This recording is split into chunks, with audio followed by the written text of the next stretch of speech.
Hello, everyone. This is Mr. Roseman, and I'm going to go through the World War II questions for review based upon Chapter 30.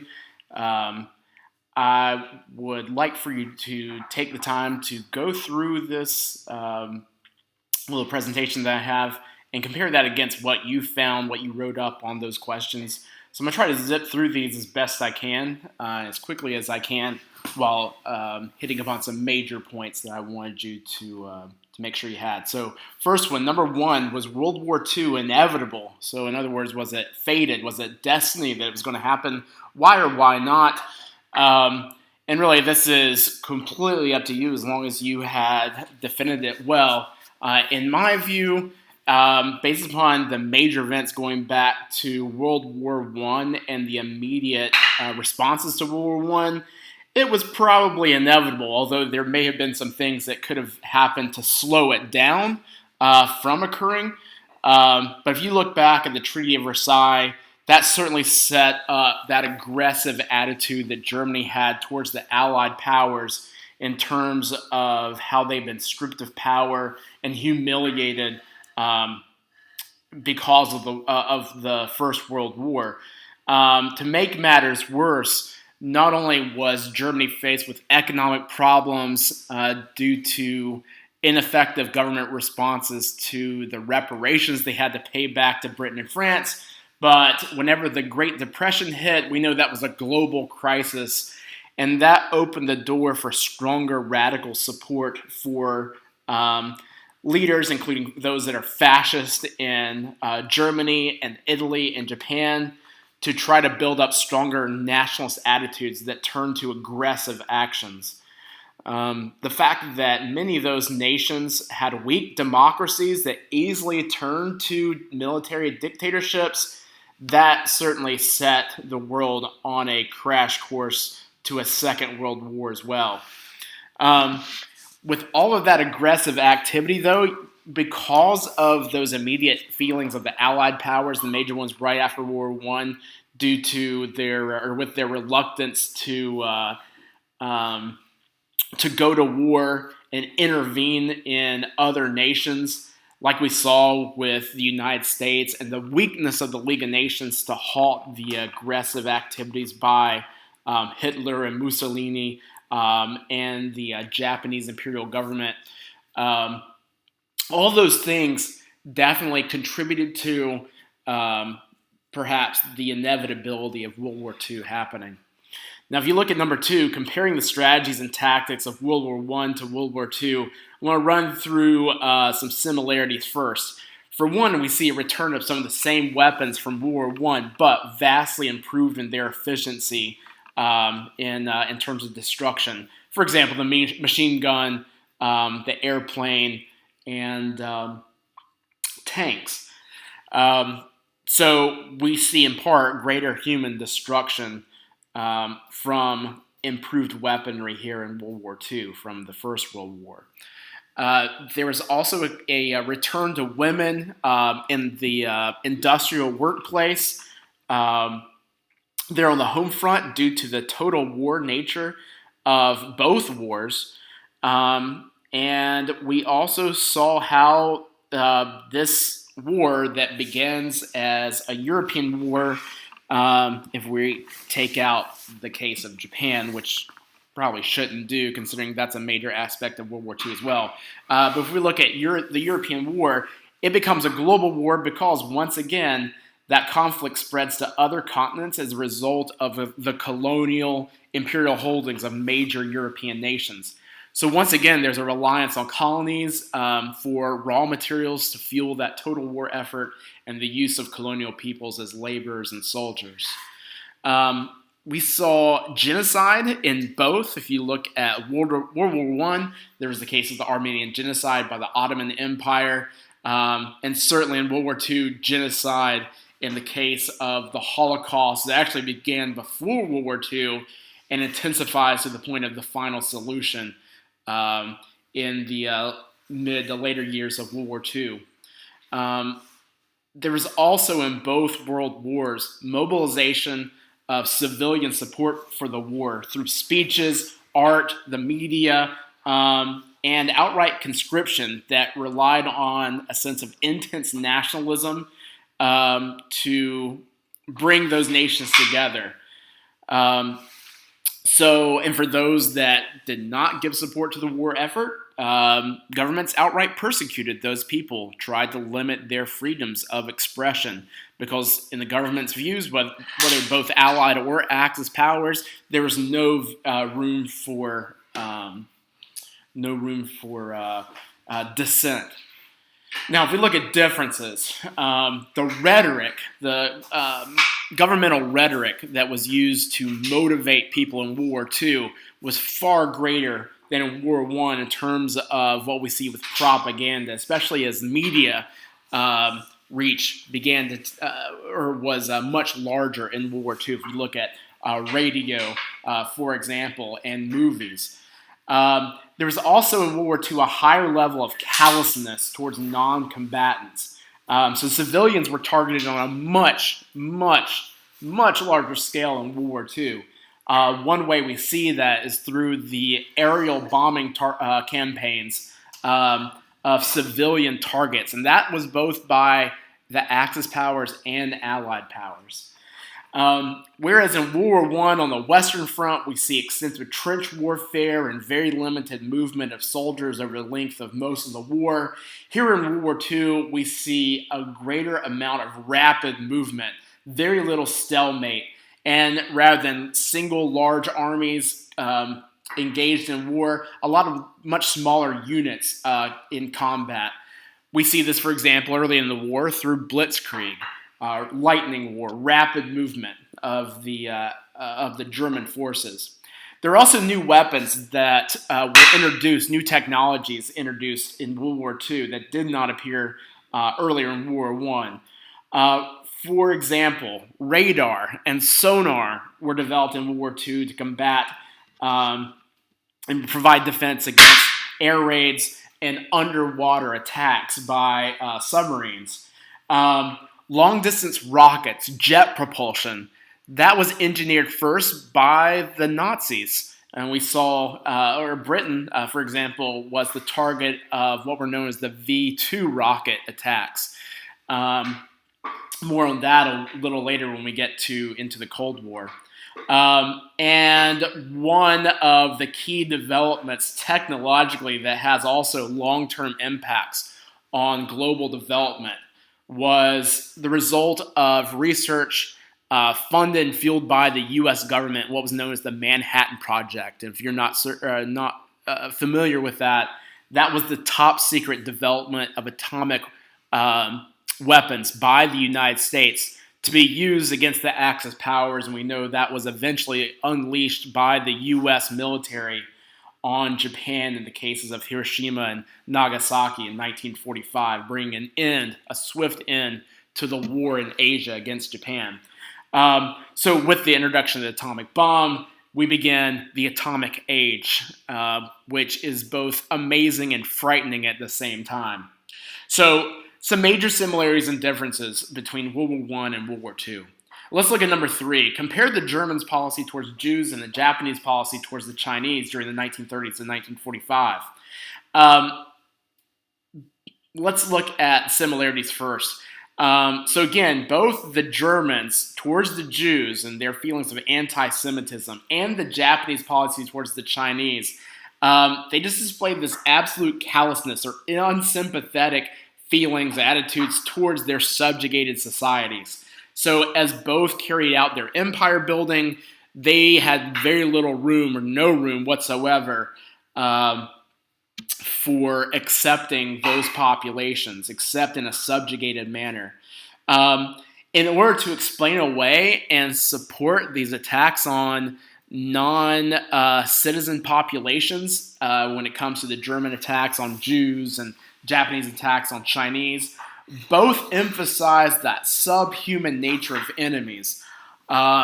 You'll hear how both, and this is also seen in other examples of genocide in the 20th and 21st centuries, where peoples who carry out genocide against unwanted, undesirable people will classify them as pests, as rodents, vermin, things, animals to be eliminated, just like you would some pest from your house.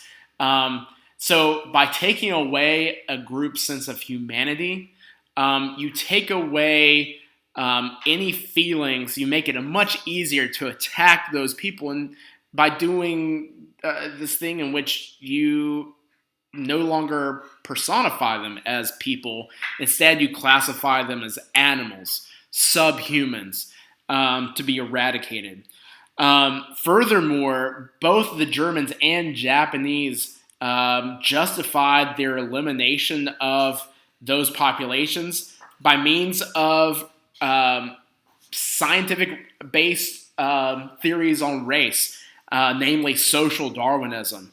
So those peoples, the Chinese and Jews, they were not fully developed and not fully evolved as people. Therefore, they had the right to be subjugated and eliminated. All right. On the other hand, if we look at differences between the two, the German policy towards the Jews and what becomes known as the Holocaust, or Holocaust is a word that means literally destruction by fire, which we know that was a means by which the Germans tried to eliminate many of the Jews, and what becomes known as the final solution. This was outright planned depravity, and there's certainly evidence that this was all planned out. This isn't random violence only. This was planned out. It was systematic, a systematic process to try to purify German society. Think about some ways that we see this systematic process of genocide by the Nazi Party. If you think about it, you know well that there were extensive labor camps and concentration camps, camps that were designed also for destruction of people, in the case of death camps, where there were gas chambers and crematoria to eliminate any trace of these mass murders. And what more efficient way to get Jews and other undesirable people from across Europe to those labor camps and concentration camps and death camps than an entire system of railroad lines. I mean, they had this measured out by time schedules. And even before people were taken to these camps, in terms of a systematic attempt to control this Jewish population, destroy them in the final solution, people were rounded up and relocated to ghettos in major cities across Central and Eastern Europe. So, this was all planned out, and it was a very efficient means of destroying the population. So between the mid-1930s, even before World War II started, through 1945, from the point that the Allied powers, both the U.S., British, and the Soviet Red Army, started liberating people from the Nazi Empire, by the time this was done, there's an estimate of 12 million people murdered in this Holocaust, 6 million of which were Jews. So think about all the other people who were considered undesirables, people who protested outright against the Nazi Party, gypsies, homosexuals, communists, anybody that was considered a threat to the Nazi expansion and power system. When it comes to the Japanese, on the other hand, there is not a lot of evidence to show that, like the Nazi Party having a systematic attempt at genocide, the Japanese instead took out their frustrations as they expanded into China.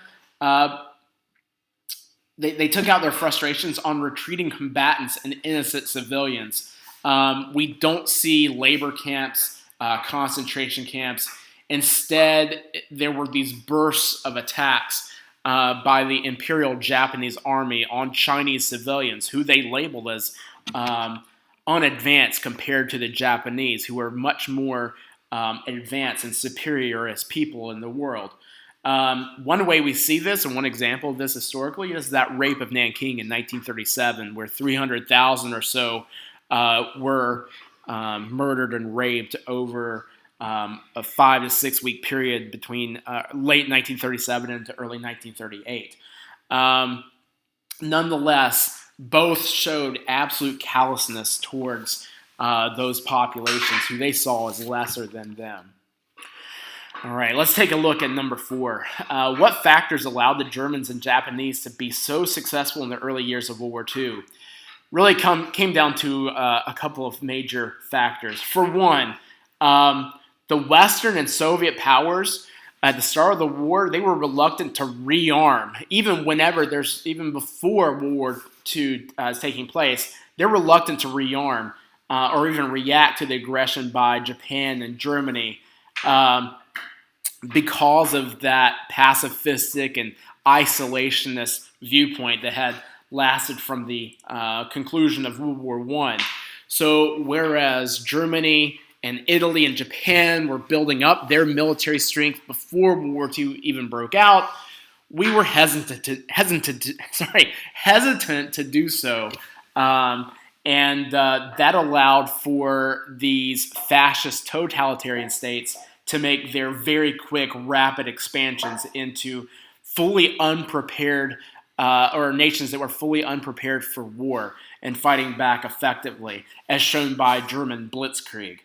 So these dictators in Germany, Italy, and Japan, they had full control at home, had full control over their populations, and were ready and mobilized before the Allied forces were really ready to respond effectively. And if you look at Japan, going back to the late 1860s, with the beginning of the Meiji Restoration, they have what's known by historians as creeping imperialism. It was really gradual as Japan was moving towards or into mainland East Asia, as they claimed influence in Korea from the Qing dynasty and Manchuria, where they established Manchukuo. And it wasn't until 1937, though, that they had the full-scale invasion of China. And by 1941, with December 7th, 1941, attacking Pearl Harbor and Hawaii, invading the Philippines, areas of the Dutch East Indies, which is called Indonesia today, and tropical Southeast Asia, including Burma. So basically, we were caught off guard by this, although really we shouldn't have been, but our global attitude towards other nations and their growing militarism was basically to look the other way, or that using that appeasement policy, which ultimately fails. Let's go on to number 5. Why were the Germans and Japanese unable to sustain their levels of victories as the war progressed? Also, what role did the Soviet Union, or the USSR, play in the Allied powers' victory? All right. By 1941, basically Japan and Germany were way overextended.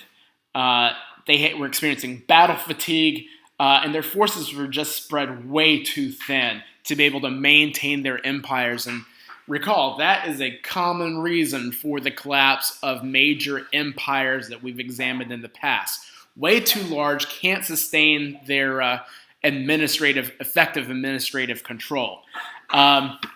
So that gives an opening for other major powers to step in and start pushing back. So let's look at the Soviet Union first.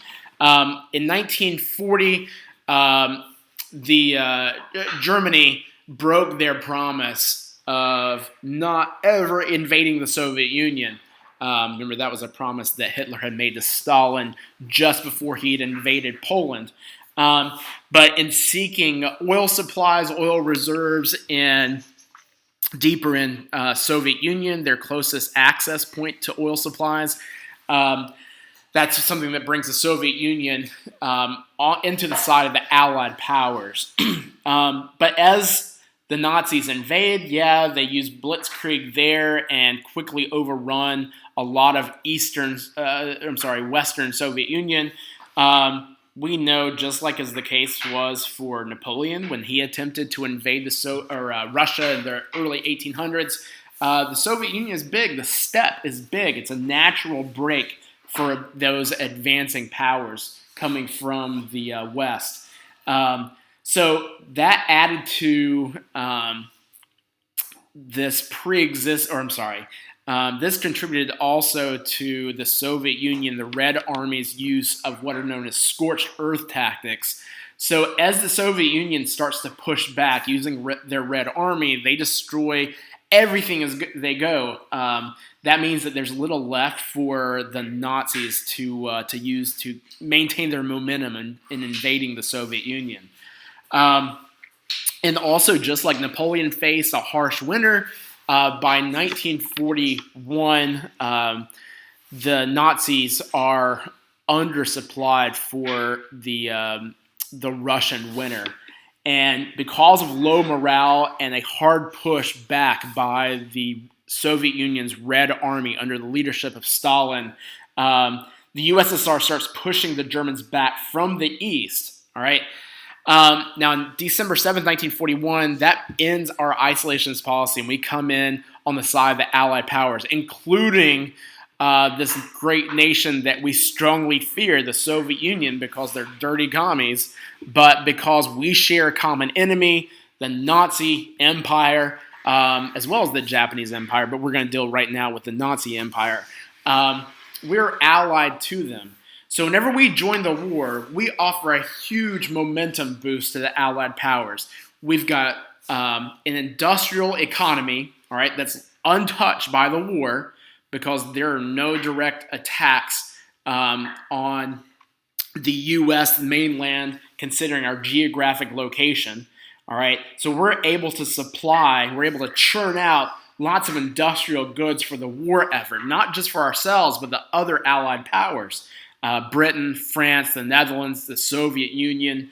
And by means of total war, we're able to mobilize our entire population for winning the war with this idea of we're in this together. We've got to win full speed ahead, all right?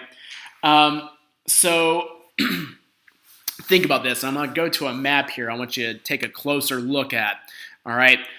By 1944, all right, last couple months of the war, really, all right, we develop a plan alongside our closest allied powers, Britain and France, those nations who are planning attacks from Britain. Excuse me. We make a plan that in June of 1944, we're going to have an allied invasion of Europe. All right, and this becomes known as D-Day, or the Normandy invasion. So led by the United States with the primary Allied commander, General Dwight David Eisenhower, backed by British, French, Dutch, Canadian troops, we land on the beaches of Normandy, France, and we take the Germans by surprise.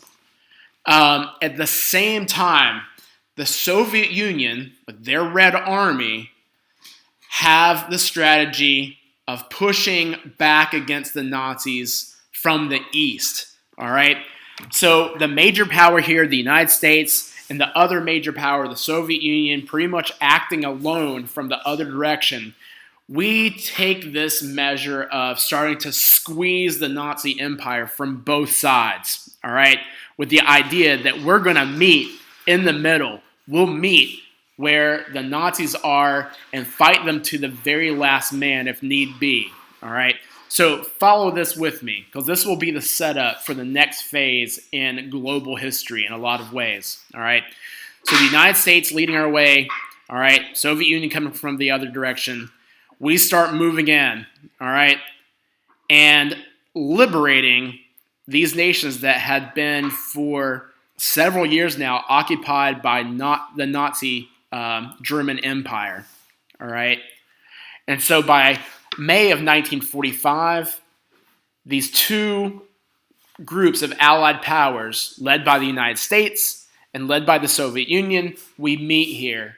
And by May of 1945, the Nazi Empire surrenders. And what we are left with in Europe is this situation where even though technically we're liberating these nations, led by the United States and the Soviet Union, think about this.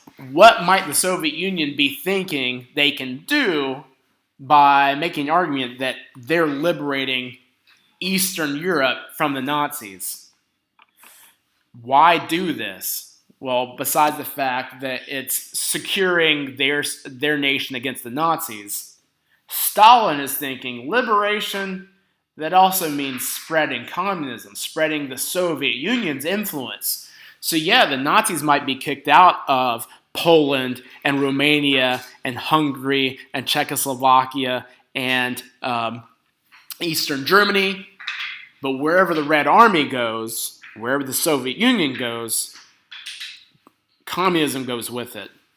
And so at the same time, wherever the United States liberates, whether France, Belgium, the Netherlands, Western Germany, Italy, we're taking with us, we're not only liberating those nations from the Nazis, but we're also introducing U.S. ideals, reintroducing ideals of democracy and strengthening ties for capitalism. So think here, long view. What we're left with is a world, or at least a world here, that is starting to look like it's dominated by two major powers, the United States and the Soviet Union.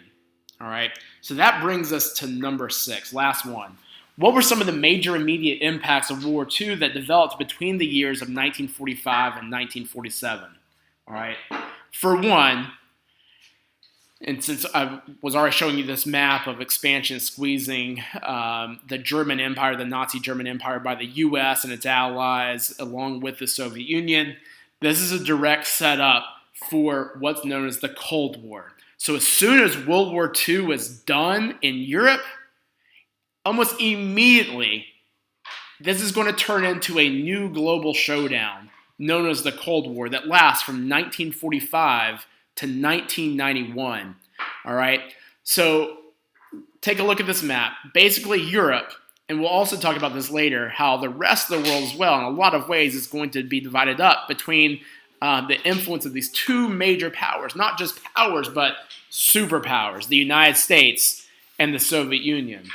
All right, so again, this is going to last between 1945 and 1991. These are two powers that are diametrically opposed to one another based upon their economic ideologies. So as soon as the Nazi Empire is defeated and Imperial Japan is defeated, we shift into this new phase of global history known as the Cold War. I'm going to go ahead and type up a couple other things too here as we move forward, bring this up. We saw how ineffective the League of Nations was from 1919 all the way up through World War II in terms of being unable to prevent another global war. So out with the League of Nations. As of 1946, we have the beginnings of, or the start of the United Nations, founded in that year, so the UN, with this idea that international diplomacy, it can work, but it can't be limited to just dominance by the West, all right? So this new United Nations, it's going to include, open its doors to all nations. But those nations that were the key allied powers in World War II, they're going to dominate what's called the Security Council, basically the nations that have veto power in the United Nations, and the countries that have a permanent position in the Security Council are the United States, France, Britain, the Soviet Union, now Russia, and China. All right, so not limited to Western democratic nations, capitalistic nations alone. All right. Something else that's established that helps to create a stronger international peacekeeping body, which is the United Nations, much stronger than the League of Nations was, is the fact that it does have peacekeeping forces, an army, all right, it has restrictions, severe restrictions of what it can do, but it has widespread funding to support humanitarian aid worldwide. And to give support for this United Nations and something to strive for, members of the United Nations draw up an agreement, a statement called the Universal Declaration of Human Rights, all right, which states fundamental rights to be universally protected. So it becomes a common standard for, or a common standard of achievement for all nations and all peoples worldwide. Basically a way to judge other nations. So they're judged upon whether or not to what degree they uphold that Universal Declaration of Human Rights. As a result of World War II, immediately after, all right, as soon as the nuclear weapon, the nuclear technology is developed by the United States because of the World War effort, all right, we enter into the nuclear age, all right, with the United States being first and the USSR being second as of 1949, all right. So with the nuclear age, we have a means by which not only will military development change, but also potential for new sources of energy. All right. We also see changes happening to national borders. It winds up being that Germany is occupied by the major Allied powers. Korea as well is going to be occupied by both the United States and the Soviet Union, Korea having formerly been occupied since the early 1900s by Japan. Japan itself will be occupied by the United States following its defeat in World War II. All right, so let's take a look at this. Germany, it's going to be divided into 4 zones of Allied occupation. The idea was that this was going to be temporary, all right, with the idea that we were going to help to re-democratize them, reintroduce capitalist ideology, and bring them back together as a nation. However, that winds up not being the case, at least not until 1990, because Germany eventually is going to form into 2 separate countries. East Germany, which is going to be occupied by or controlled by the USSR, and a West Germany, heavily influenced by the United States. Korea, also like Germany, was temporarily divided, or supposed to be temporarily divided, into a north area of occupation, which would be occupied and overseen for rebuilding purposes by the USSR, while the south of Korea was going to be occupied by the United States, re-democratized and given its independence with the idea of reunification as an independent Korea. However, this winds up not being the case. Instead, we will have separate nations forming. A North Korea that is communist under the influence of the Soviet Union, plus a South Korea that will be, ironically enough, a dictatorship, but under U.S. influence. All right, making matters more complex. When it comes to Japan, it's not going to be partitioned into different occupied states. All right, instead, it's going to remain as a whole, demilitarized completely, all right, and occupied by the U.S. military. They're going to quickly re-democratize. We allow them to keep their emperor, but still only as a symbol of Japanese sovereignty.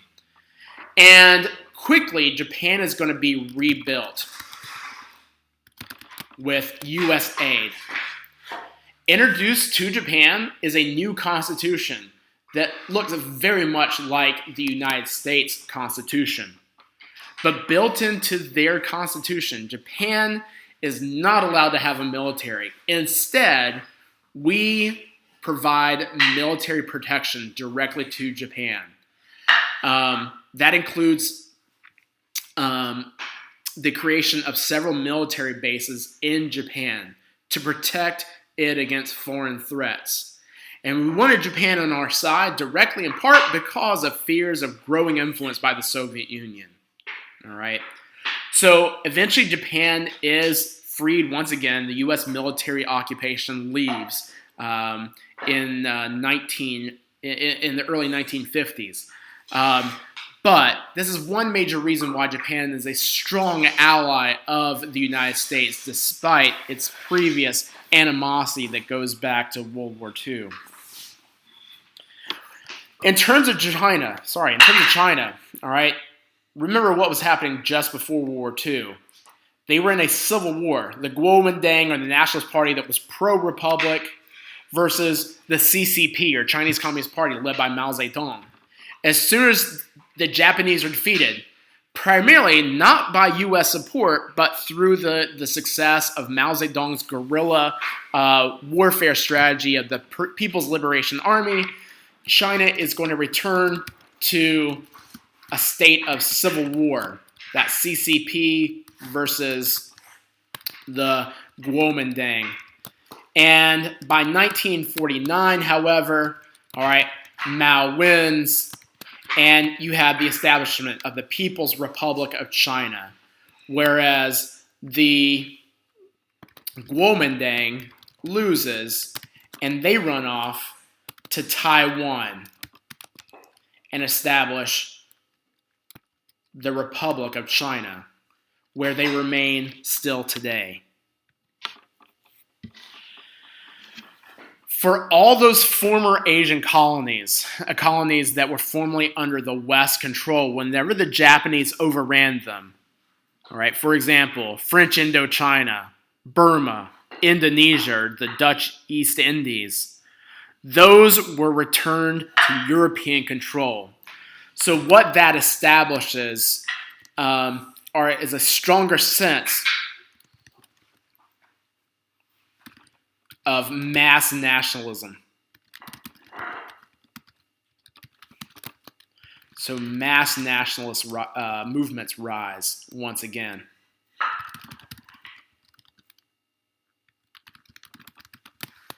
All right, and that's going to help set in motion, not just in Asia, but also in Africa, the decolonization process, that will start in the mid to late 1940s and last through the 1980s, with the most colonies gaining independence from their Western European metropoles between the late 1940s through the very early 1970s. This was largely in part because Western powers, after fighting a second global war, they could not sustain the cost, the financial drain that came from the wars themselves, but also maintaining their overseas colonies.